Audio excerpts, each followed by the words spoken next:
So guys, today we'll be talking about two different things, two different diseases, type 2 diabetes and Parkinson disease.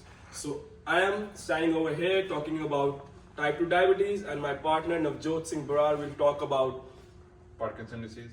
So first of all, type 2 diabetes is a chronic condition where our body don't use insulin effectively at all, and it leads to higher blood sugar levels. And we can also see different problems with the disease that can lead after we get into some high blood sugar levels, like kidney failure, heart problems, and poor lifestyle. So after doing a few research on my articles, I got to know about that there are like very high chances of getting better by doing high intensity interval training. So after doing research, I got to know there are two different aerobic exercise trainings which comes under high intensity interval training, are brisk walking and cycling. I'm demonstrating you these two exercises. So Navjot, as we are in our place, so as I've talked earlier that I'm going to demonstrate two different exercises, brisk walking and stationary cycling. Brisk walking, whenever we are doing brisk walking, so as we have a little space, so I just want to tell you that stand in a shoulder feet apart position. Yeah. Okay. Now you have to, first of all, just while you are walking, you need to swing your arms forward and backward. For the warm up, we will like you to do for 5 minutes and doing the small steps on your own place. Doing the small steps.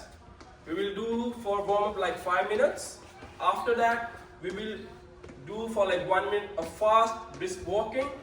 Then after that, following that thing, we will do a 60 seconds recovery.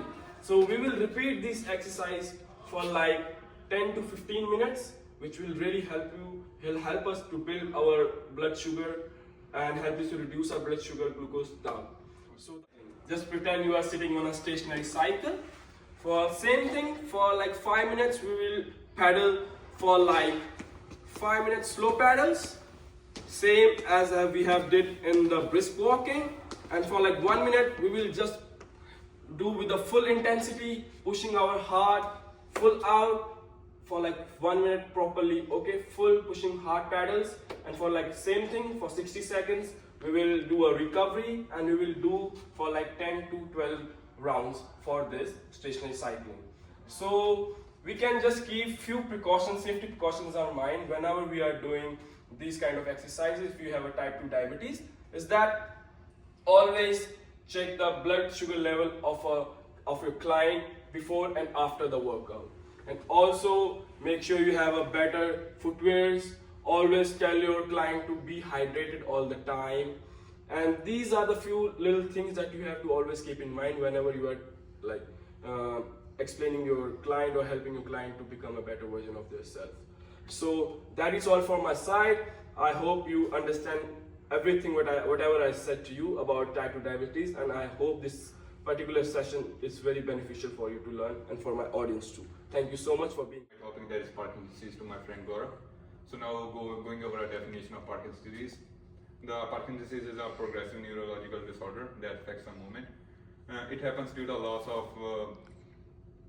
dopamine producing cells that affects movement, and that usually leads to symptoms like tremors, muscle stiffness, that cause a difficulty in balance and coordination. And nextly, we moving on exercises that helps to deal with the Parkinson's disease in a best way.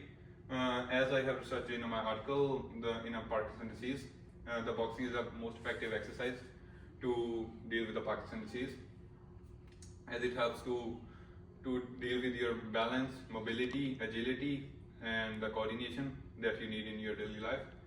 So there are the two specific exercises that I have chosen in my article. The one is shadow boxing, and one is the jumping jacks.